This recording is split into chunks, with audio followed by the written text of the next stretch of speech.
Pronto.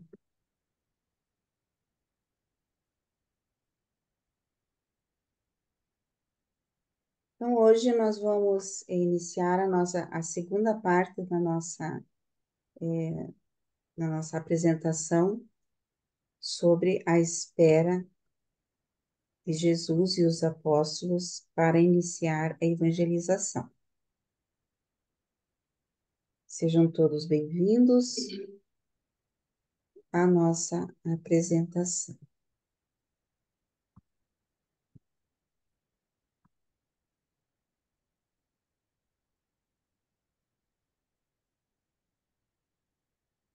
Então, o nome do documento é O Tempo de Espera na Galileia, e ele é baseado no documento 137 do livro. Todos estão vendo, né? Então, aqui eu coloquei um resumo da parte 1. Então, na parte 1, nós vemos que Jesus desce das colinas pereianas e vai para a cidade de Pela, conversar com João Batista. Então, ele escolhe André, Simão, Pedro, que são aceitos como seus primeiros apóstolos. André se apresenta, pede para participar, né, do grupo de Jesus, dos apóstolos, e depois convida o seu irmão Simão, que Jesus coloca o nome de Pedro. Na sequência, Tiago e João, que estavam procurando Jesus nas colinas, voltam a Pela e são confirmados como seus apóstolos. E depois de se despedir do João Batista, Jesus volta a Nazaré com seus discípulos. Então ele volta para Nazaré com o André, o Simão, o Tiago e o João. E no caminho para Nazaré, ele encontra o Felipe, que ele já conhecia, e Felipe aceita o convite de Pedro para ser apóstolo de Jesus, porque é o Pedro que vai convidar o Felipe. E Felipe também sugere a Natanael que faça o mesmo. Natanael estava junto com Felipe, eles estavam indo para Pela encontrar João, mas no caminho eles encontram Jesus e aceitam a proposta de Jesus a proposta para ser discípulos. E Jesus confirma mais 2 apóstolos. Na sequência, Jesus destrói todos os seus escritos em Nazaré e depois vai a Cafarnaum encontrar sua mãe e seus irmãos. Todos partem para Caná para participar da festa de um matrimônio. E na festa de Caná acontece a transformação da água em vinho e todos pensam ser um milagre de Jesus. E nós sabemos que esse acontecimento da transformação da água em vinho foi um episódio causado, sim, pelo um desejo leve que Jesus teve, né, de obedecer a sua mãe, que estava insistentemente pedindo, mas ao ver que este fato não contrariava a vontade de Deus, logo os seres espirituais que acompanhavam Jesus fizeram essa transformação da água em vinho.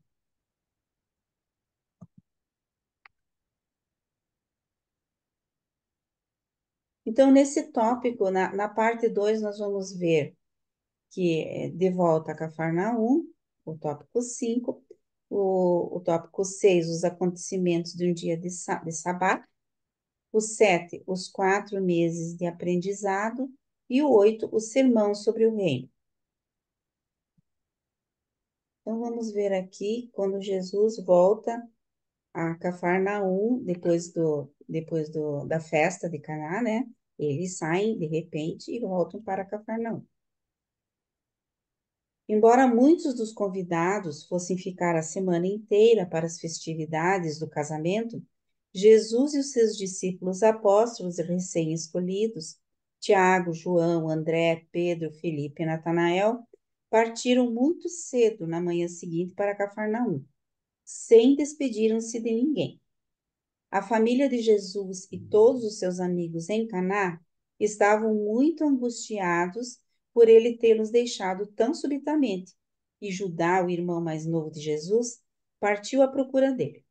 Jesus e os seus apóstolos foram diretamente para a casa de Zebedeu, em Betsaida.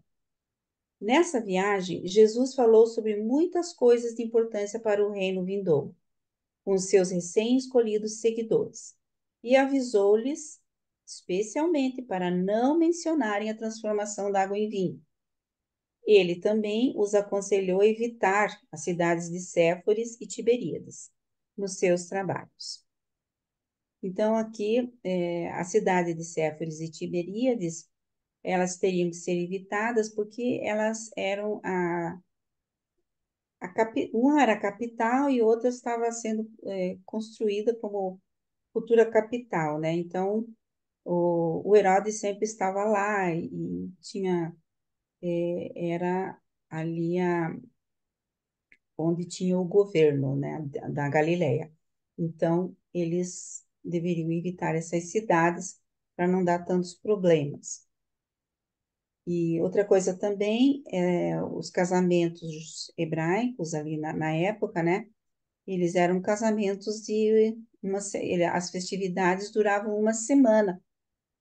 Então, os acontecimentos foram no primeiro dia, né, que houve ali a questão do, da transformação da água em vinho. E então Jesus, ele foi bem específico com os seus discípulos, ele não queria que mencionassem e que falassem sobre esse evento que aconteceu em Cafarnaum, porque ele não queria que ficasse ficar conhecido por algum milagre, ele não queria isso, né? E depois do jantar, naquela noite, no lar de Zebedeu e Salomé, teve lugar um dos ensinamentos mais importantes de toda a carreira terrena de Jesus. Apenas os 6 apóstolos estiveram presentes nesse encontro. Judá chegou quando ele estava para separar-se. Esses 6 homens escolhidos tinham viajado de Caná até Betsaida com Jesus, caminhando, por assim dizer, no ar. Então, eles estavam, sim, bastante, né, felizes com tudo que tinha acontecido lá na festa. Estavam cheios de expectativas e emocionados com o pensamento de haverem sido escolhidos como os companheiros mais próximos do Filho do Homem. E, no entanto, quando Jesus se pôs a explicar-lhes claramente quem ele era e qual a sua missão na Terra e como ela poderia possivelmente terminar, eles ficaram atordoados. Não podiam entender do que ele estava falando. Então, quer dizer, eles esperavam um Jesus assim, que fosse fazer milagres, que fosse libertar o povo, é algo mais material. E Jesus veio trazer um reino espiritual. Então, eles ficaram como assim, né?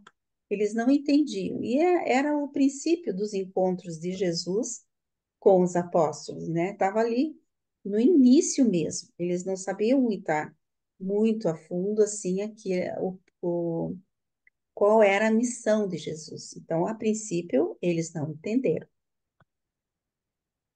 E eles ficaram mudos. E Pedro até mesmo chocado, de um modo além de qualquer descrição. Apenas André, o profundo pensador, ousou responder às palavras aconselhadoras de Jesus. Quando Jesus percebeu que eles não haviam entendido a sua mensagem, quando viu que as ideias deles sobre o Messias judeu estavam tão completamente cristalizadas, ele os mandou descansar, enquanto caminhava e conversava com seu irmão Judá. E antes que Judá deixasse Jesus, ele disse com muito sentimento: Meu pai e irmão. Então, esse Judá é o irmão de Jesus, né? Meu pai e irmão. Nunca te entendi. Não sei com certeza se tu és o que a minha mãe nos disse. E eu não compreendo o reino vindouro, mas eu sei que tu és um homem, um poderoso homem de Deus. Eu ouvi a voz no Jordão e creio em ti. Não importa quem tu sejas. E tendo acabado de falar, partiu indo para sua própria casa em Magdala. Então, ali, né? E por que pai e irmão?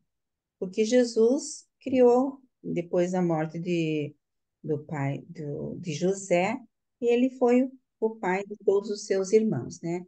Ele criou a todos. Então, naquela noite, Jesus não dormiu. E ele, envolto nas suas cobertas noturnas, assentou-se nas margens do lago, pensando e pensando até a madrugada no dia seguinte. Realmente, né? Quando a gente tem uma preocupação, ele não entendia, porque os discípulos não o entendiam, então a gente não consegue nem dormir à noite mesmo, né? Jesus não foi diferente. Nas longas horas daquela noite de meditação, Jesus chegou a compreender claramente que ele nunca seria capaz de fazer os seus seguidores verem-no sob nenhum outro prisma, além daquele do Messias longamente esperado. Porque os apóstolos já tinham isso na sua doutrina hebraica, né? À espera desse Messias, os profetas falavam que esse Messias viria e iria libertar o povo. Então, eles esperavam esse Messias. E Jesus disse, né, que ele não teria outro jeito, né, a não ser que ia deixá-los pensar assim, de certo modo. Finalmente reconhecia que não havia nenhum outro modo de lançar a sua mensagem sobre o reino, a não ser cumprindo a predição de João, como se for aquele a quem os judeus esperavam. Enfim, ainda que não fosse ele o tipo davídico de Messias, ele era verdadeiramente o cumprimento das afirmações proféticas, das, das mentes mais bem orientadas espiritualmente entre os profetas da velha ordem. Nunca mais Jesus negou completamente ser ele o Messias e decidiu deixar a resolução dessa complicada situação ao encargo da vontade do Pai. Então, tem certas coisas que, né, você deve deixar assim, não insistir muito na questão, porque é, é Deus que vai colocar no coração de cada pessoa a resposta a essa questão, né?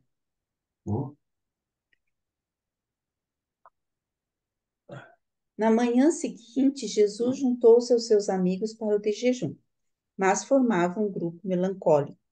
Conversou com eles no fim da refeição, reuniu-se em torno de si, dizendo: A vontade do meu Pai é que permaneçamos um certo tempo nessa região.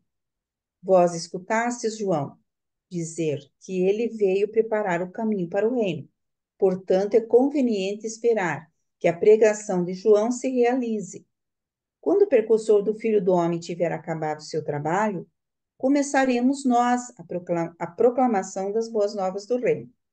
Ordenou aos seus apóstolos que retornassem às redes de pesca, enquanto ele se aprontava para ir com Zebedeu até a oficina de barco, prometendo vê-los no dia seguinte na sinagoga, onde devia falar no sábado, e marcou com eles um encontro para a tarde daquele mesmo sábado. Então, ali, Jesus pediu que todos ficassem de sobreaviso na espera, né, de quando começaria o trabalho deles, porque João ainda estava fazendo o seu trabalho ali, né, de também falar sobre o reino, falar sobre o perdão, falar sobre arrependimento. Então, eles tinham que esperar mais um pouco. E voltaram para os seus trabalhos, para a pesca. Jesus voltou lá para a oficina de barcos. Vamos lá. Então, aqui alguém tem alguma pergunta ou algum comentário? Se alguém quer fazer, antes do próximo ponto. Esse João é o João Batista, não? O João Batista, isso mesmo. Sim, mas eu vi que o João Batista, depois do batismo de Jesus, ele simplesmente sumiu do mapa, não andava mais com Jesus. Não foi isso? Nesse Ele não dias, ficou, ele não andava mais, Jesus não viu mais João Batista. Ele ficou então, lá em Pela, ele ficou lá em Pela, né, naquele local onde ele estava, fazendo fazendo a sua missão lá mesmo. Mas ele então, permaneceu ainda mais um pouco. mas aí em Cafarnaum, daí ele foi junto. João Batista, não. Mas o Ah, João João, Zebedeu, sim.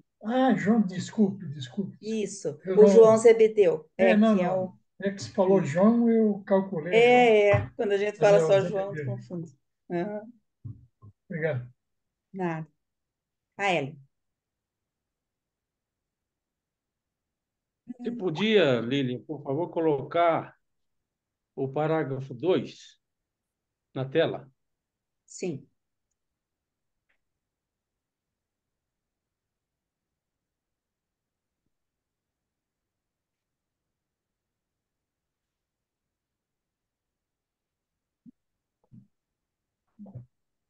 Dois. Pois então, na fala do Judá para o seu irmão Jesus, eu destaquei o seguinte: meu pai e irmão nunca te entendi, não sei com certeza se tu és o que minha mãe nos disse. E eu não compreendo o reino vindouro. Destaque para vindouro. Em muitas Uhum, passagens que nós já lemos aqui na escola, aí Jesus chegou a dizer: você, fulano e tal, já participa desse reino antes mesmo que você tivesse candidatado para isso. tal, dando a ideia de que o reino espiritual já existia, quer dizer, não era um assunto vindouro. Esse Uhum, vindouro está relacionado ao reino, esse vindouro está relacionado aos aderentes. No verso seguinte, o 3, na sequência, eu não vou explicar, só vou tá. destacar. No 3,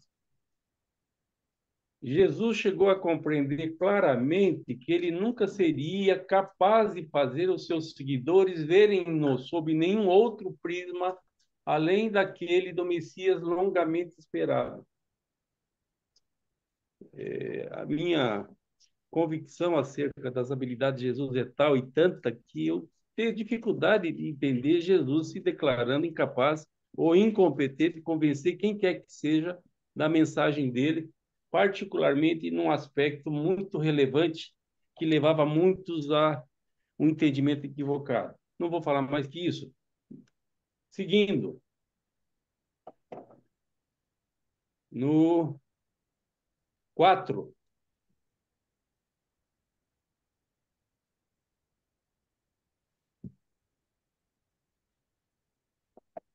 quando o precursor do Filho do Homem tiver acabado o seu trabalho, começaremos nós a proclamação das boas novas do reino. Destaque, boas novas do reino. De novo o reino, de novo o entendimento se esse reino já existia em Urântia, se esse reino espiritual já existia em Urântia. Enfim, também não vou explicar, eu só vou destacar. Grato. Obrigado. Ah, obrigada. Mais alguém? Eu entendo que essa questão do vindouro era mais da parte do irmão dele, né? O reino de Deus está presente, sempre esteve. Jesus veio inaugurar aqui não porque não tivesse o reino. Se fosse assim, a gente não teria outros profetas no passado, ou como a própria fusão de Enoque e Elias. Isso é uma prova de que o reino estava disponível a todos antes de Jesus. Agora, Jesus abre um pouco mais as possibilidades, né? A vinda dos agitadores para todos aqueles de mentes normais, que não acontecia antes, a descida do Espírito da Verdade. Então, tudo isso, vamos dizer assim, facilita o acesso ao reino. E não que o reino não existisse antes, mas Jesus inaugura para os homens, não que antes não existisse, mas eu acho que o irmão dele está dizendo assim, esse reino que virá, esse reino vindouro, ele ainda estava naquele conceito de que Jesus fosse estabelecer um novo reino temporal, fosse o rei de Israel, fosse sentar no trono de Davi. Eles tinham ainda esse conceito. Então, quando ele menciona reino vindouro, Ele, no conceito dele, era um reino que seria inaugurado no futuro, que ele ainda tinha dificuldade de entender. Também vejo isso. Vejo assim. Então, vamos continuar mais um pouquinho.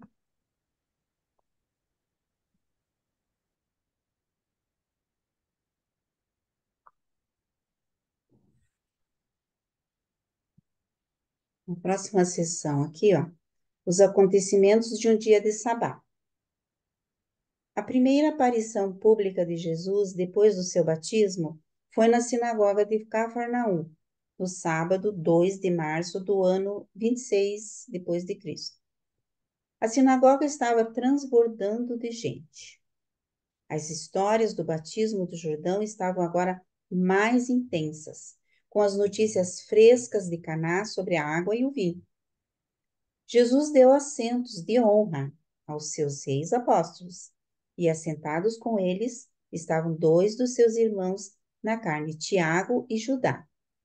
A sua mãe, havendo retornado para Cafarnaum com Tiago na noite anterior, estava também presente, ficando assentada no setor das mulheres, na sinagoga. A audiência inteira encontrava-se tensa. Todos esperavam presenciar alguma manifestação extraordinária do poder sobrenatural, que desse um testemunho adequado à natureza e à autoridade daquele que iria falar a eles naquele dia. Todavia, estavam fadados a desapontar-se. Então, eles estavam todos esperando aquilo que Jesus ia falar, né? Que todos, na realidade, já sabiam mais ou menos o que tinha acontecido lá em Caná. Quando Jesus levantou-se, o sacerdote da sinagoga passou a ele o rolo das Escrituras e ele leu do profeta Isaías. Assim disse o Senhor: Os céus são o meu trono, e a terra é o estrado aos meus pés. Onde está a casa que vós construístes para mim? E onde é o local da minha morada? Todas essas coisas as minhas mãos as fizeram, diz o Senhor. E olharei para esse homem, até mesmo por ele, que é pobre e de espírito contrito e que treme com a minha palavra. Escutai as palavras do Senhor, vós que tremeis e que temeis. Os vossos irmãos odiaram-nos e os jogaram fora por causa do meu nome. Mas que o Senhor seja glorificado. Ele aparecerá a vós com alegria e todos os outros envergonhar-se-ão. Uma voz da cidade, uma voz do templo, uma voz do Senhor diz: Antes que ela tivesse as dores, ela deu à luz. Antes que as suas dores viessem, ela deu à luz um menino homem. Quem ouviu uma coisa como essa? Terá a terra sido feita para dar frutos em um só dia? Ou pode uma nação nascer de uma hora para outra? Contudo, assim diz o Senhor: Eis que estenderei a paz como um rio, e a glória até mesmo dos gentios será como a corrente que flui. Como um homem confortado pela sua mãe, assim eu confortar-vos-ei, e vós sereis reconfortados mesmo em Jerusalém. E quando virdes essas coisas, o vosso coração irá regozijar-se. Então, essa foi a leitura que Jesus fez, né, que é do profeta Isaías, então, das escrituras hebraicas. Quando acabou essa leitura, Jesus entregou de volta o rolo ao responsável por ele, e antes de assentar-se, ele simplesmente disse: Sede pacientes, e vereis a glória de Deus. E assim será com todos que permanecerem comigo e que assim aprenderão a cumprir a vontade do meu Pai que está nos céus. E o povo foi para as suas casas, perguntando qual seria o significado de tudo aquilo. Então, Jesus falou pouco nessa ocasião, né? Falou pouco e as pessoas disseram, ué, o que será que ele quis dizer com isso? Naquela tarde, junto com seus apóstolos e ainda Tiago e Judá, Entraram todos em um barco e afastaram-se um pouco da praia, onde eles ancoraram o barco enquanto Jesus lhes falava sobre o reino vindouro. E eles compreenderam um pouco mais do que haviam entendido na quinta-feira à noite. Então, agora Jesus explica sobre o reino, né? E esse reino vindouro, eu acredito que seja esse reino que Jesus veio trazer, né? Porque já existiu o reino dos céus nos corações daquelas pessoas que faziam a vontade de Deus. Mas esse reino que Jesus veio trazer é um reino de paz, de amor, de justiça, de compreensão, de perdão, de misericórdia e tudo que nós conhecemos. Então, ele explicou para os apóstolos e, e eles compreenderam agora um pouco mais, né? Anteriormente, eles não tinham compreendido quase nada. E agora eles compreenderam mais um pouquinho mais. E Jesus os instruiu a retomar seus deveres regulares, até que a hora do reino viesse. E para encorajá-los, ele deu o exemplo, indo de volta a trabalhar regularmente na oficina de barcos, explicando-lhes que eles deveriam gastar 3 horas todas as noites, estudando e preparando-se para o seu trabalho futuro. Jesus disse ainda: Todos nós permaneceremos por aqui até que o Pai me peça que vos chame. Cada um de vós, agora, deve retornar ao seu trabalho costumeiro, como se nada tivesse acontecido. Não digais nada sobre mim a nenhum homem, e lembrai-vos de que o meu reino não virá com barulho, nem com encanto, mas antes deve vir por meio da grande mudança que meu Pai terá feito nos vossos corações e nos corações daqueles que serão chamados para juntarem-se a vós, nos conselhos do reino. Por agora permanecereis meus amigos, confio em vós e vos amo. Cedo transformar-vos-eis nos meus companheiros pessoais. Então, Jesus aqui envia eles de volta ao trabalho, né? Para não falarem nada sobre ele. E ele também volta ao trabalho até que a hora chegue. E que eles deveriam estudar 3 horas por noite. Olha que interessante. Então, eles tinham uma tarefa para fazer. E continua: sede pacientes, sede gentis, sede sempre obedientes à vontade do Pai. Estejais prontos para a chamada do reino. Ao mesmo tempo em que vós ireis experimentar um grande júbilo no serviço do meu Pai, vós deveríeis também vos preparar para as complicações. Pois eu vos previno que será apenas por meio de bastante atribulação que muitos entrarão no reino.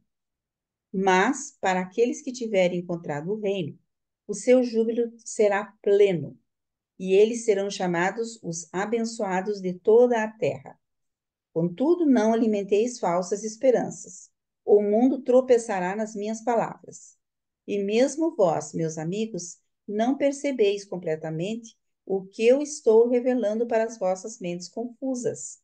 Não cometais erros. Iremos adiante nesse trabalho para uma geração de buscadores de sinais. Eles demandarão que prodígios sejam feitos, como prova de que sou enviado pelo meu Pai, e serão lentos para ver a revelação do amor do meu Pai, as credenciais da minha missão. Então, Jesus já sabia que a tarefa não ia ser difícil e ele disse isso aos seus discípulos, né? E que haveria complicações e até a tribulação. Então, que todos estivessem preparados, né? Que não fossem assim, tudo vai. Então, que eles já sabiam que ia ter dificuldades, porque não é muito fácil, porque as pessoas são lentas para entender e compreender, porque já tinham sido, lógico, orientadas de outra maneira, né? Pela religião, no caso dos hebreus. E naquela noite, quando eles voltaram à terra, antes de pegarem o seu caminho, Jesus, de pé na beirada da água, orou: Meu Pai, eu te agradeço por esses pequenos que já creem. apesar das suas dúvidas. E por causa deles, eu me coloquei à parte, para fazer a tua vontade. E agora que eles possam aprender a ser um, assim como tu e eu somos um. Então, antes de começar a outra parte, eu abro para as perguntas e para os comentários. Se alguém tiver.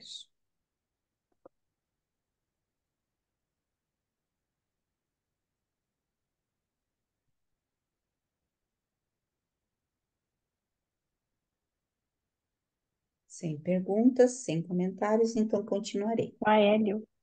Ah, o O Aélio? Aélio. Ah, desculpe, não vi.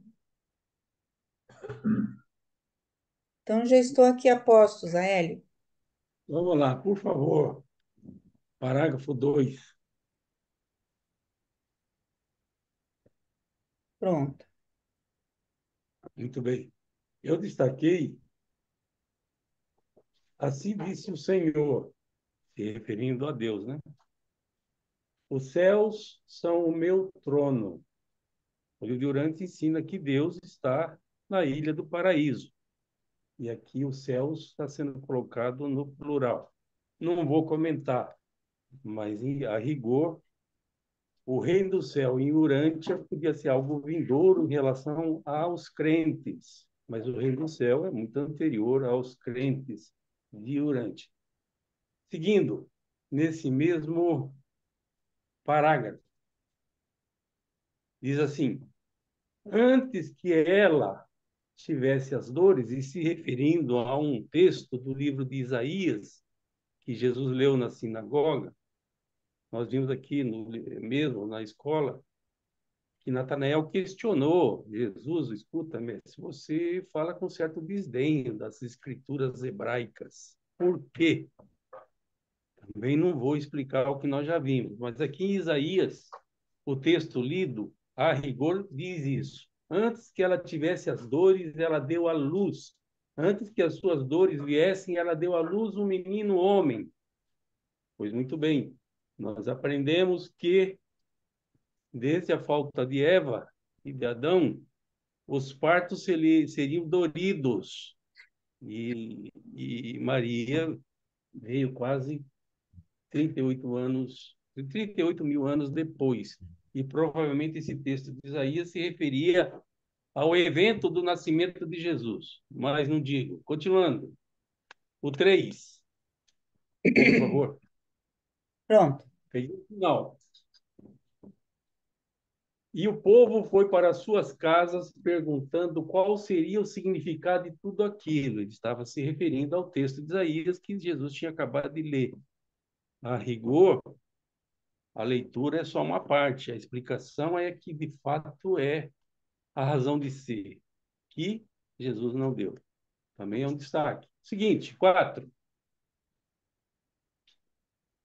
De novo, no 4, falava sobre um reino vindouro, que pode ser relacionado aos crentes, ao crente A, B ou C, ou todos os crentes, como pode ser relacionado ao próprio reino.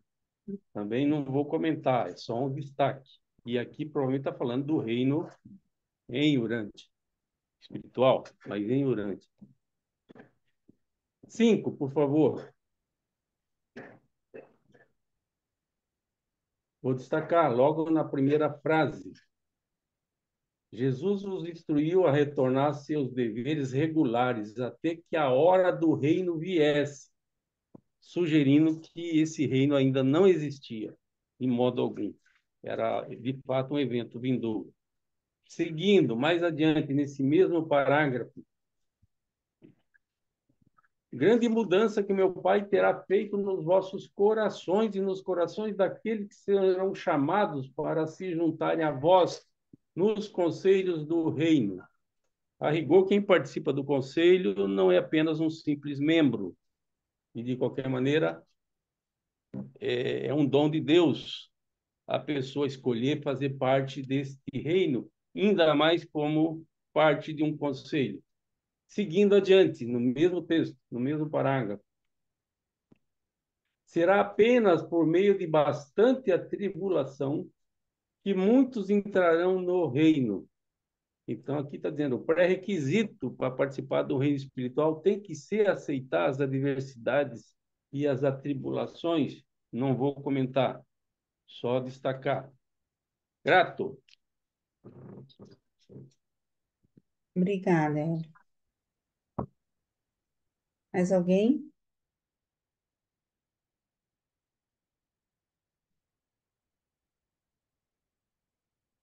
Ok. Então, continuando. Share.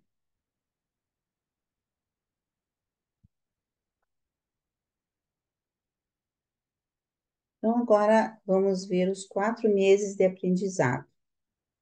Agora começam realmente, né, o aprendizado dos apóstolos. Durante 4 longos meses, março, abril, maio e junho, tempo em que permaneceram à espera, Jesus teve mais de 100 reuniões longas e sinceras, se bem que alegres e jubilosas, com esses 6 companheiros e com o seu próprio irmão Tiago.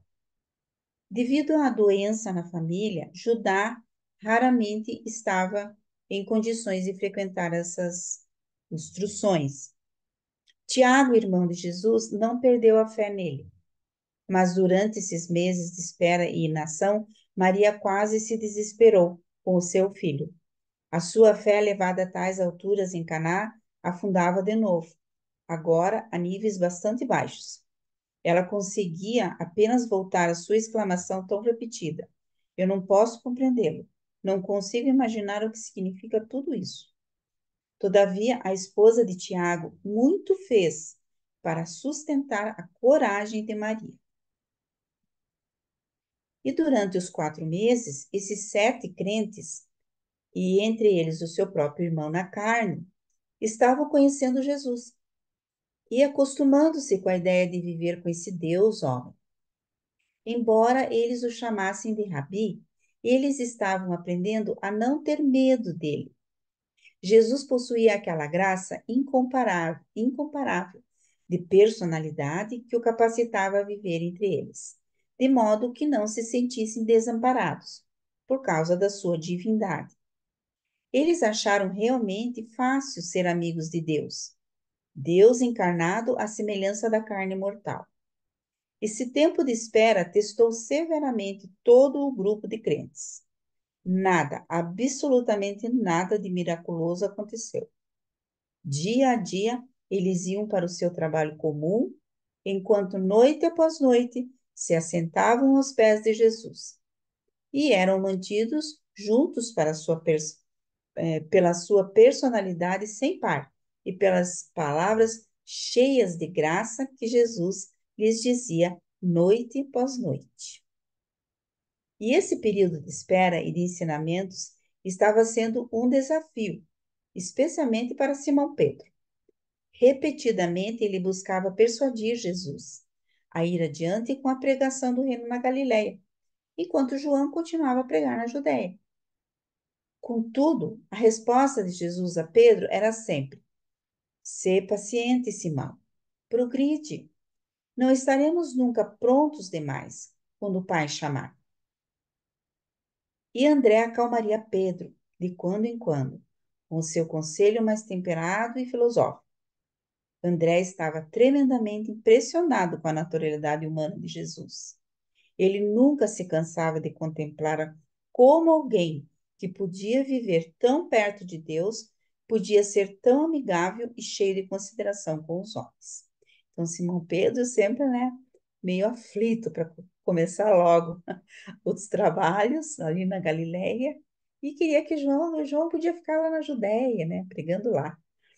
Mas Jesus dizia para ele se acalmar e o André ajudava ali, né, a acalmar Pedro, o André era irmão de Pedro. Durante todo esse período, Jesus só falou na sinagoga por 2 vezes. Ao fim dessas várias semanas de espera, as notícias sobre o seu batismo e sobre o vinho em Caná haviam começado a diminuir. E Jesus assegurou-se de que nenhum milagre aparente acontecesse mais. Então, ele ficou bem atento ali, né? Durante esse tempo. E, entretanto, ainda que eles vivessem muito quietamente em Betsaida, as notícias sobre os feitos estranhos de Jesus estavam sendo levadas a Herodes Antipas, que, por sua vez, enviou espiões para certificarem-se daquilo que ele estava fazendo.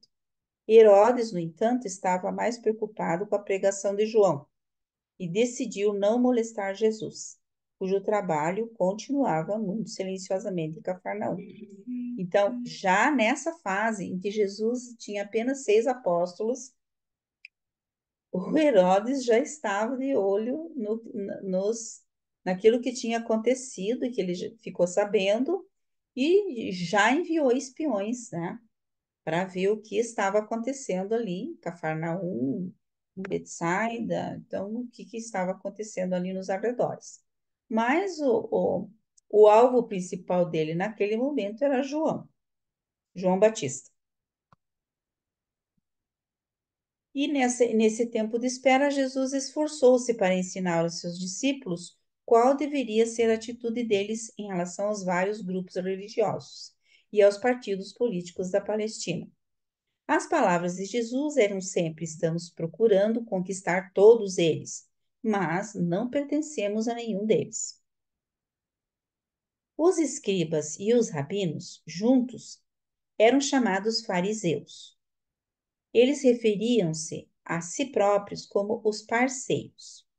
Sob muitos pontos de vista, eles eram um grupo progressista entre os judeus, tendo adotado muitos ensinamentos não claramente encontrados nas escrituras dos hebreus, tais como acreditar na ressurreição dos mortos, uma doutrina apenas mencionada por Daniel, um dos últimos profetas. E os saduceus, no entanto, eram compostos pelo sacerdócio e por certos judeus ricos. Eles não eram tão cheios de rigor pelos detalhes da aplicação da lei. Os fariseus e os saduceus, na realidade, eram mais partidos religiosos do que seitas. Os essênios eram uma seita verdadeiramente religiosa, originada durante a revolta dos Macabeus, cujos princípios eram, sob alguns aspectos, mais exigentes do que aqueles dos fariseus. Eles haviam adotado muitas crenças e práticas persas. Viviam como uma irmandade em monastérios, abstiam-se do casamento e possuíam todas as coisas comunitariamente. E especializaram-se em ensinamentos sobre os anjos. Então, veja aqui, Jesus está explicando,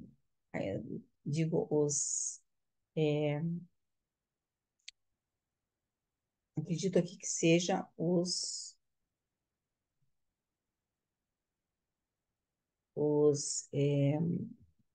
intermediários, né? Estejam explicando aqui sobre essas questões. Os zelotes eram um grupo de ardentes patriotas judeus. Eles advogavam que todo e qualquer dos métodos se justificaria na luta para escapar da escravidão do jugo romano. Os herodianos eram um partido puramente político, que advogava a emancipação do governo romano direto, pela restauração da dinastia de Herodes. Bem no meio da Palestina viviam os samaritanos, com quem os judeus não faziam nenhum negócio, não obstante tivessem eles muitos pontos de vista semelhantes aos ensinamentos dos judeus. E todos esses partidos e seitas, incluindo a pequena Irmandade Nazarita, acreditavam na vinda em algum tempo do Messias. Eles todos buscavam um libertador nacional. Entretanto, Jesus foi muito positivo, ao deixar claro que ele e os seus discípulos não se tornariam aliados de nenhuma dessas escolas de pensamento ou de práticas. O Filho do Homem não seria nem o Nazarita e nem o essênio.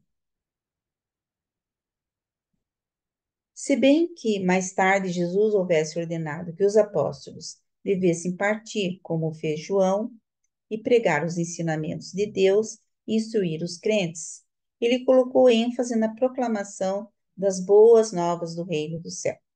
Ele repetia infalivelmente para os seus colaboradores que eles deveriam demonstrar amor, compaixão e compreensão. Muito cedo, Jesus ensinou aos seus seguidores que o reino do céu era uma experiência espiritual que tinha a ver com a entronização de Deus nos corações dos homens. Então, aqui ele explica, né? É um resumo aqui do que seja esse reino do céu. É Deus no coração dos homens. Enquanto aguardavam, assim, antes de embarcarem para suas pregações públicas ativas, Jesus e os 7 apóstolos passavam 2 noites todas as semanas na sinagoga, estudando as escrituras dos hebreus. Nos anos posteriores, após muito tempo de pregação pública, os apóstolos relembrar-se-iam desses 4 meses como os mais preciosos e proveitosos de toda a sua ligação com o Mestre. Jesus ensinou a esses homens tudo o que poderiam assimilar. Ele não cometeu o erro de instruí-los em excesso e fez por não deixar a confusão cair sobre eles, não apresentando uma verdade muito adiante da sua capacidade de compreensão. Então, Jesus sabia do limite de compreensão dos apóstolos e ele ensinava de acordo com esse fato. E o interessante aqui, que eu pontuo, é que eles dedicavam 2 noites, né, de estudo para estudar as escrituras dos hebreus. Então, essas escrituras contêm, né, muitas verdades que até Jesus lia ali, escolheu, né, aquelas que ele mais considerava. Mas ele explicou, eles estudavam e com certeza foram momentos bastante esclarecedores, inclusive para os apóstolos. Com comentário nessa parte? Aélio, Lília, por favor, o parágrafo 2. pronto. Eu vou ler o que eu destaquei aqui. Embora eles o chamassem de Rabi, ele estava aprendendo a não ter medo dele. Ainda mais à frente, de modo que não se sentisse desamparado por causa da sua divindade. Então, o que passa? Que os rabis, ou os rabinos, inspiravam medo, respeito, enfim. E Jesus, eles não sentiam medo. E também os judeus não falavam em voz alta nem o nome de Deus. Eles usavam subterfúgios para mencionar Deus, porque o temor era tal, e tanto que eles corriam o risco de praticar um pecado ao mencionar o nome. E com relação a Jesus, eles estão aqui reconhecendo a divindade e não tinham medo nenhum e falavam livremente com ele. Por favor, na sequência, eu estou pulando aqui para não cansá-los. O 4.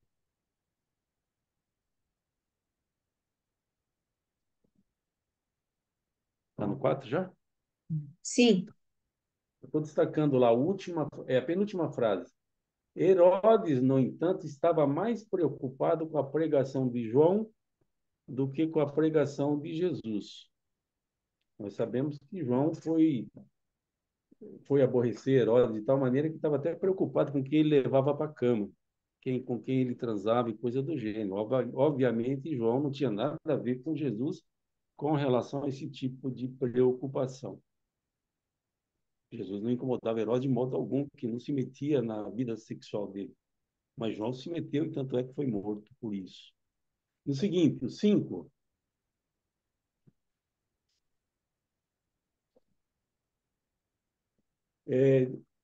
A fala de Jesus. Estamos procurando conquistar todos eles. Ele está se referindo a aquelas seitas, aquelas pessoas todas e dizendo claramente que ele os queria, mas não queria aceitar nenhuma das crenças que eles traziam.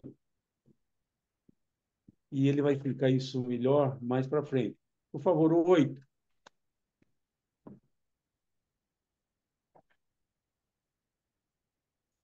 Eles, os essênios, haviam adotado muitas crenças e práticas persas.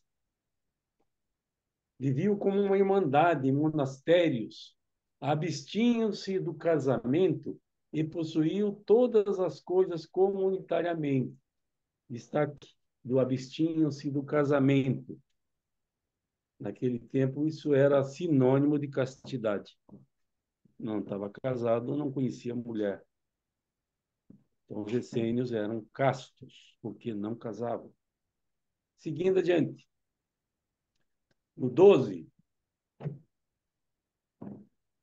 a última frase. O filho do homem não seria nem um nazarita, nem um essênio. Então, o que tinha em comum, entre outras coisas, o nazarita e o essênio?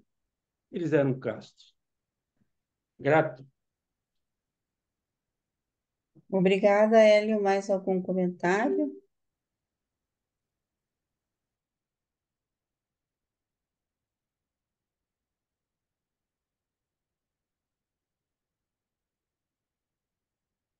Então, vamos na sequência. Que ninguém levantou a mão, né?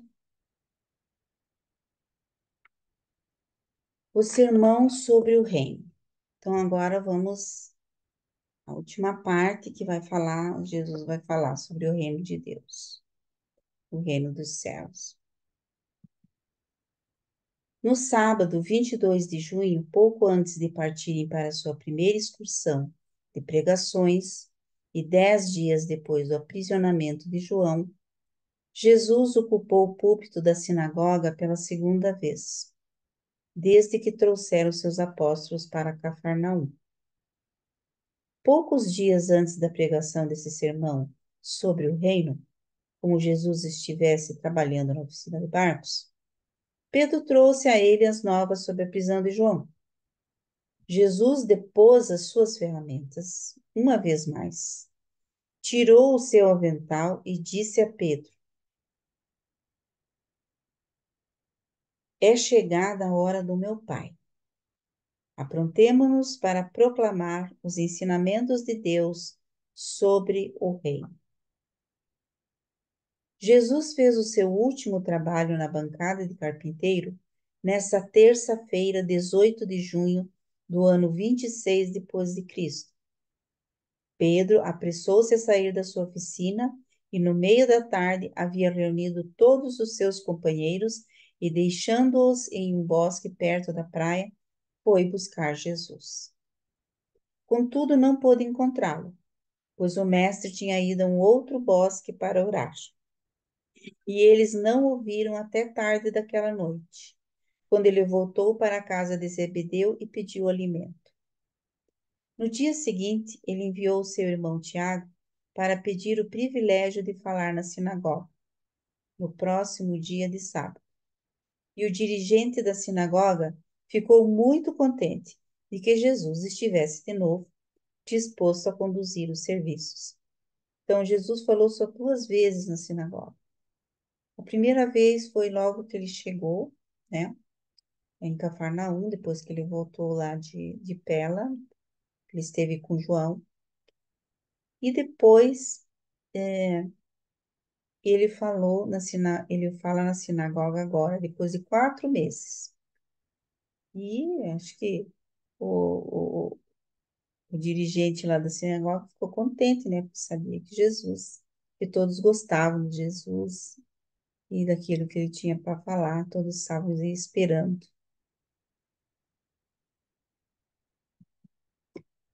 E antes que fizesse o primeiro esforço ambicioso da sua carreira pública, nesse sermão memorável sobre o reino de Deus, Jesus leu das Escrituras essas passagens: Vós sereis para mim um reino de sacerdotes, um povo santo.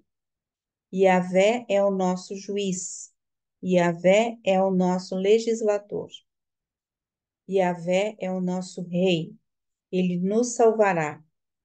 Yahvé é o meu rei e o meu Deus. Ele é um grande rei sobre toda a terra. O amor, benevolência recai sobre Israel nesse reino. Abençoada seja a glória do Senhor, pois ele é o nosso rei.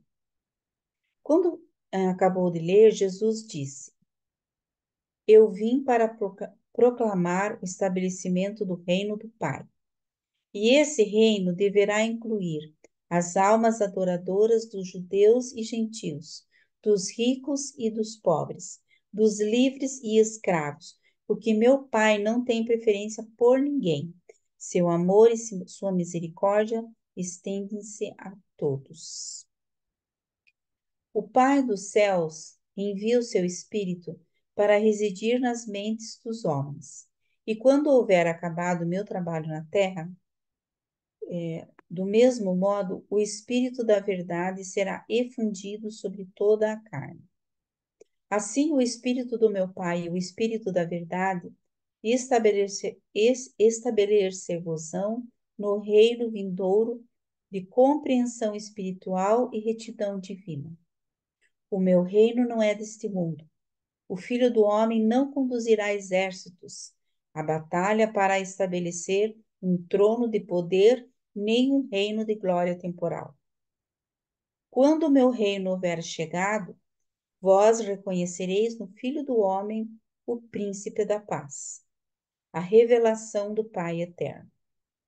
Os filhos desse mundo lutam pelo estabelecimento e ampliação dos reinos deste mundo. Os meus discípulos, todavia, entrarão no reino do céu por meio das suas decisões morais e vitórias espirituais. E uma vez que hajam encontrado, encontrarão alegria, retidão e vida eterna. E continua Jesus: Aqueles que primeiro buscarem entrar no reino, começando assim a lutar pela nobreza do caráter, como a do meu Pai, possuirão logo tudo o mais que for necessário. Eu vos digo com toda a sinceridade, a menos que busqueis a entrada no reino com a fé e a dependência confiável de uma criança pequena, não sereis admitidos de modo nenhum. Não sejais enganados por aqueles que vêm dizendo que aqui é o reino, ou que acolá está o reino, pois o reino do meu Pai não concerne as coisas visíveis e nem materiais. E este reino está convosco, mesmo agora, pois onde o Espírito de Deus ensina e guia a alma do homem, na realidade, aí está o reino do céu. E o reino de Deus é a retidão, a paz e a alegria no Espírito Santo. João, de fato, batizou todos como um símbolo do arrependimento e remissão dos vossos pecados.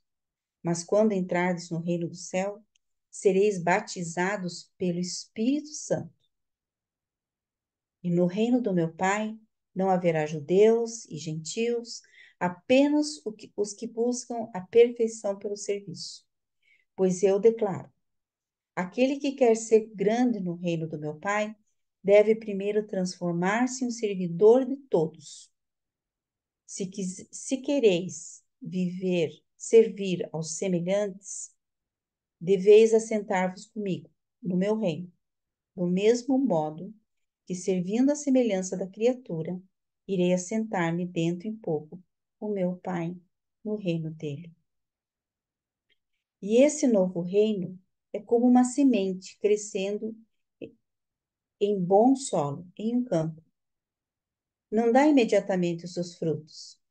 Há um intervalo de tempo entre o estabelecimento do reino na alma do homem e a hora em que o reino amadurece, dando os plenos frutos da retidão duradoura e da salvação eterna. E o reino que eu vos proclamo não é um reino de poder ou de abundância. O reino do céu não é uma questão de comida e bebida, mas antes uma vida de retidão progressiva e júbilo crescente no serviço, que se perfecciona no meu Pai, que está nos céus. Pois o Pai disse dos seus filhos do mundo: é da minha vontade que sejam finalmente perfeitos, como eu mesmo sou perfeito. Vim para pregar as alegres novas do reino. Não vim para acrescentar nada às já pesadas cargas daqueles que gostariam de entrar nesse reino. Eu proclamo um caminho novo e melhor, e aqueles que estiverem capacitados para entrar no reino vindouro desfrutarão todos do descanso divino. E não importando o que vos custará em termos das coisas desse mundo, não importando o preço que ireis pagar neste mundo para entrar no reino celeste, recebereis muitas vezes mais, em júbilo e progresso espiritual, na vida eterna das idades que virão. A entrada no reino do Pai não depende de exércitos que marchem, nem de mudar os reinos deste mundo, nem de que se quebre o jugo sobre os aprisionados.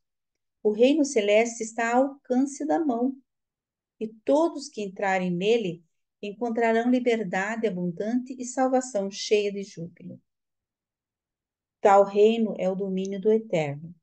Aqueles que entrarem no reino ascenderão até o meu Pai e irão certamente alcançar a mão direita da sua glória no paraíso. E todos que entrarem no reino do céu tornar-se-ão filhos de Deus, e nas idades que virão irão ascender ao Pai. Eu não vim para chamar aqueles que seriam os justos, mas os pecadores e todos aqueles que têm fome e sede da retidão, da perfeição divina. João veio pregando o arrependimento, para preparar-vos para o reino. Agora venho eu proclamar a fé, a dádiva de Deus, como preço da entrada do reino do céu.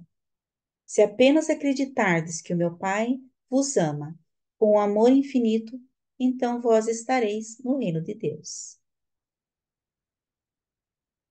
Depois de assim falar, ele assentou-se e todos aqueles que o haviam escutado estavam atônitos com as suas palavras. Os seus discípulos maravilhados. Todavia, o povo não estava preparado para receber as boas novas, vindas dos lábios desse Deus homem. Cerca de um terço dos que o escutaram acreditou na mensagem, ainda que não pudesse entendê-la completamente. Cerca de um terço preparou-se nos seus corações para rejeitar um conceito tão puramente espiritual do reino aguardado, enquanto o terço restante não conseguiu nem compreender os seus ensinamentos. E sendo assim, muitos deles, na verdade, acreditaram que Jesus estava fora de si. E aqui termina essa parte, esse documento, né, da espera, com com esse sermão sobre o reino dos céus. Nós podemos falar agora um pouquinho sobre o reino e daquilo que mais impressionou, que mais tocou a cada um. Quer falar ele primeiro? Eu já coloco aqui, ó.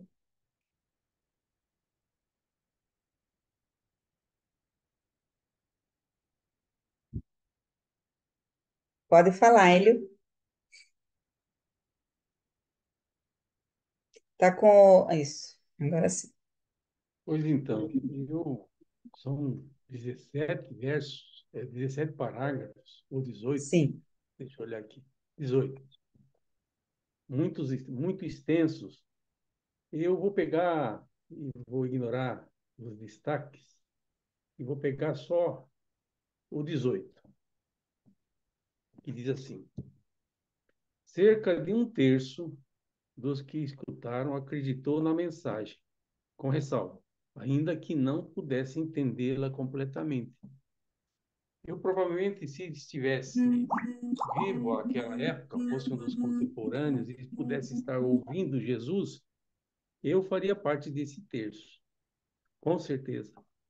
E eu seria atrevido, eu ia perguntar, mas escute, aqui você falou que era difícil entrar no reino do céu e que exigiria sacrifícios e coisas do gênero, e agora você diz que basta querer. Não entendi. Explica melhor esse negócio. Vai ser molezinha entrar no reino do céu ou vai ser uma. Vou ter que carregar pedra? Como é que é isso? Não vou estender, porque aqui realmente me pareceu que tem mensagens que conflitam entre si, que mais deixa dúvida do que certezas, a começar pelo reino mesmo. Aquela questão inicial trazida pelo Zé Rodrigues, que a gente conversou pelo Demi, que a gente conversou. Uma hora eu penso que o reino dos céus é um assunto que durante não apenas do povo judeu, mas também dos gentios, mas e relacionados a Urântia. Outra hora, o reino do céu vai adiante do nosso planeta. Ou seja, o texto, para mim, Jesus falou coisas lindas, e eu concordo que são lindas, mas ele mais trouxe dúvida para mim do que certeza. Grato. Obrigada, Hélio. Olha, veja, na minha opinião, eu vejo que Jesus ali, no sermão dele, ele fala que o reino dos céus, ele inicia no nosso coração, quando nós estamos unidos a Deus. Então, ele inicia, e quando você quer fazer o bem, quando você quer amar, quando você quer servir. Então, ele inicia assim. Mas ele também fala do reino dos céus, de toda essa caminhada que nós vamos fazer até o céu. Também fala do reino do céu como o reino de Deus, a morada de Deus. Ele fala aqui também do paraíso. Então, que nós já podemos viver a realidade do reino de Deus aqui, estando com Deus no nosso coração, ele inicia aqui, mas que o reino de Deus, ele vai ser, vamos dizer, ele vai se mostrar na sua realidade, em júbilo, e em todo o seu esplendor, lá no paraíso, no caso, né? Que é o que eles entendiam, na vida eterna. Então, depois que você escolhesse. E para escolher esse reino dos céus, você tem que ter fé. E para ter fé, muitas, em todas as vezes, porque nós sempre temos tribulações, nós sempre temos problemas. Então você tem que acreditar em Deus, mesmo diante das tribulações. Então, Jesus não é que ele se contradiga, no meu ponto de vista, mas ele sabe que nós vamos enfrentar desafios. Então, ele diz que não é que seja fácil. O reino dos céus, você entra no reino dos céus. Né? É fácil no sentido que você precisa, como ele diz aqui, né? Que eu acho muito bacana. Até eu coloquei a palavra fé em destaque, eu não quis falar muito, porque eu quis que esse sermão fosse lido assim, na sequência, porque é muito lindo tudo que Jesus fala sobre o reino, né? Ele fala aqui bem claro. E ele diz que se você crer, se você acreditar que Deus, que meu Pai vos ama, que o Pai nos ama com amor infinito, então vós estareis no reino de Deus. Então, esse é que a fé é uma dádiva, que ele fala também, né? Então, é bastante relevante. Então, na minha opinião, quando ele fala em reino vindouro, ele fala desse reino que é o reino da vida eterna, do paraíso e dos outros mundos que a gente sabe que, que nós iremos viver na sequência e também são verdadeiros paraísos ali, é, mesmo Jerusalém, a capital do nosso sistema, e Dente, a capital da nossa constelação, são paraísos, a gente vai aprender ali em meio e a gente vai, e como que a gente pode viver esse reino dos céus? No serviço aos irmãos, e é isso que ele fala.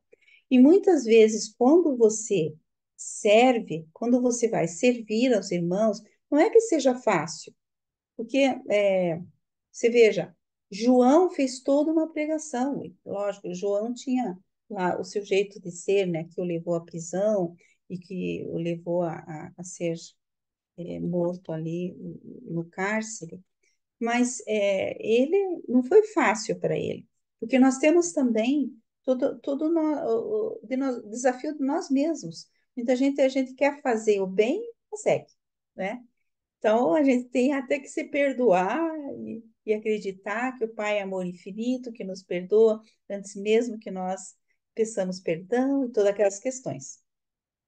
Então, o meu destaque é para isso. Eu vou deixar aberto agora para alguém que queira fazer mais alguma, algum comentário de como entende esse reino e o que foi essa mensagem de Jesus para nós hoje no reino, do reino. Eu entendo essa questão que o Aélio apresentou, que nós precisamos diferenciar aquilo que Jesus dizia aos discípulos daquilo que Jesus dizia para o povo.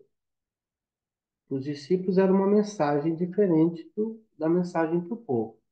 Para o povo em geral, o reino do céu está aberto, está ao alcance das mãos e é fácil, né? É uma questão de decisão apenas. Para os discípulos, não, o preço era muito maior. Tanto que tem um outro lugar que Jesus tem até um tópico inteiro que tem o título como Avaliando o Custo. Quando ele está treinando os discípulos, ele fala assim: vocês querem pagar o preço? Porque para ser os meus apóstolos, o preço vai ser muito alto. Muitos tiveram que dar a própria vida pelo evangelho. Então, o custo dos apóstolos era um, e não seria fácil. Muitos teriam que dar a própria vida pelo reino. Agora, o povo em geral não estava sendo chamado a pagar esse preço. Por isso que parece que uma hora Jesus está falando o reino era algo fácil, em outro momento está falando o reino é algo difícil. Por quê? Porque cada um tinha missões, cada grupo tinha missões diferentes. Participar do reino do céu é uma coisa. É como se eu dissesse assim, para você participar do movimento Urante, você tem que dar palestra. Você vai ter que dar aula toda quarta-feira na escola Urante. Nem todos vão estar dispostos a cumprir essa tarefa, ter esse nível de compromisso. Não significa que a pessoa não possa participar do movimento Urante. Ela pode vir em uma reunião por semana, pode ver uma reunião por mês, pode ler o livro em casa sozinha. O chamado é você ao conhecimento apenas. Agora, aqueles que estão dispostos a cumprir uma missão, aí o preço é maior. Aí é todo dia aqui, quando é 3, 4 dias da semana, está aqui fazendo alguma coisa em torno do livro durante. Esse preço é maior do que a maioria das pessoas que vêm quando querem, participam quando podem, às vezes passam muito tempo sem aparecer, mas também estão participando do reino, só não tem esse grau de compromisso. Então, quando a gente lê Jesus falando com os discípulos, atentem que para os discípulos a chamada era muito mais cara, né? O preço a se pagar era maior. Agora, para ser um seguidor apenas, qualquer pessoa podia ser um seguidor de Jesus. Veja que quando chegou o jovem rico falando, mestre, eu quero ser um dos seus discípulos. Ele não falou, olha, eu não aceito você como seguidor, não aceito você na multidão. Não. Agora, para ser meu discípulo, aí o preço é maior. Primeiro você vai lá, vende tudo que tem e volta, sabe? Mas aí você pegou pesado, deixa eu enterrar meu pai primeiro. Não, meu amigo. Para ser discípulo não é assim, não. Larga tudo, larga a família, larga tudo. Deixe que os mortos enterrem seus mortos. Então Jesus estava sendo duro demais para participar do reino celestial, é isso? Não, mas para ser discípulo, sim. Então o preço era muito maior.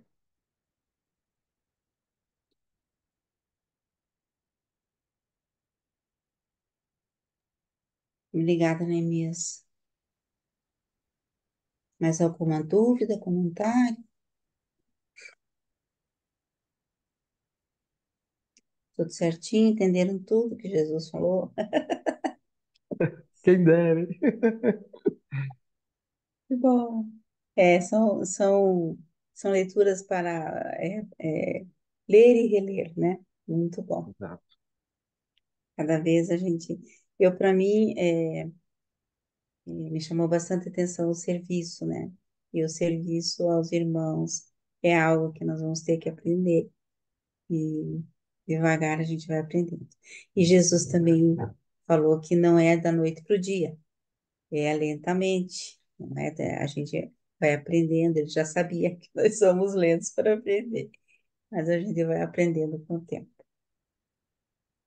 Então, agora vamos ao nosso sorteio, né, Sueli?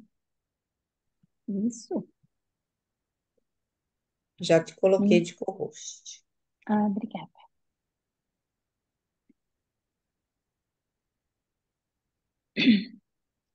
Então, eu vou fazer a listinha aqui, tá?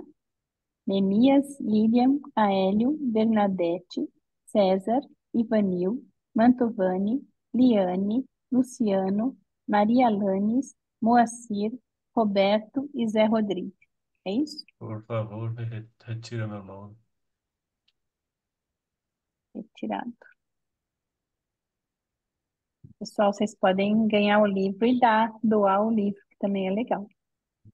Eu já fui Então, eu vou fazer. sorteada outro dia, eu já tenho. Então, mas se você ganhar, você não quer dar para alguém? Não quer doar para algum amigo? Mas fica para vocês doar, porque aqui eu não tenho para quem doar. Tá bom. É só não sei quem que tá falando. É Maria Lanes. A Maria Leite. Tá. Peraí, só um pouquinho.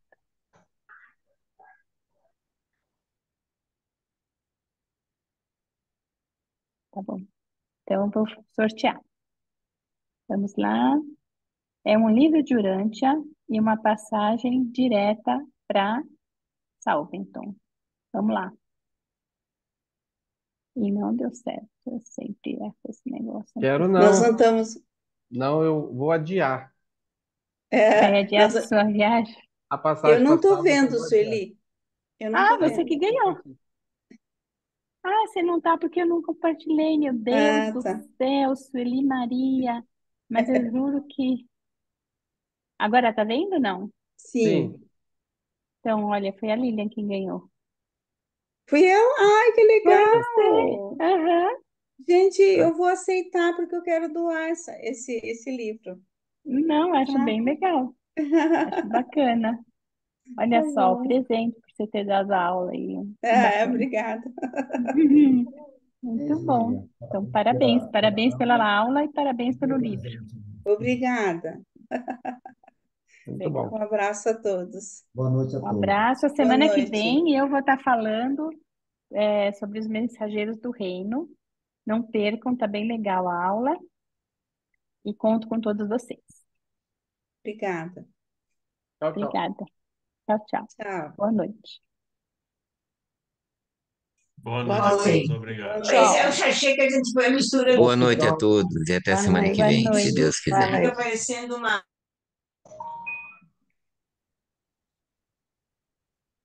Boa noite.